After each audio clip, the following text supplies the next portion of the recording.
சரி, ₹1 இட்லி விற்கிறீங்க, சைஸ் வந்து பெருசா தான் இருக்குது, கட்டுப்படி ஆகுதா?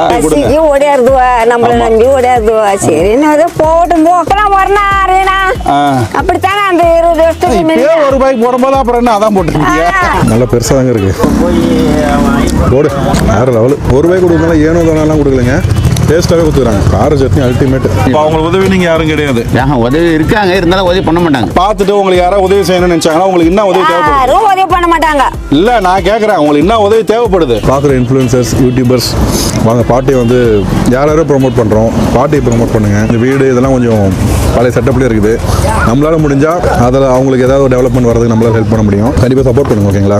சூடாக இருக்குது, நல்லா சாப்பிட்றதுக்கு நல்லா டேஸ்ட்டாக. வீட்டில் சாப்பிட்ற மாதிரி இருக்குதா? ஆமாம். என்ன படிக்கிறீங்க? 10 5 இட்லி சாப்பிடுவேன். நான் 30 வருஷமா கல்யாணம் ஆயிட்டு வந்தோம்பா, நான் பார்த்துருக்கேன். விசேஷம் சாப்பிடலையா? விசேஷத்தை சாப்பிட்றத விட இங்கே சாப்பிட்றது நல்லா இருக்கும். இதுக்கு மேலே என்னங்க வேணும்?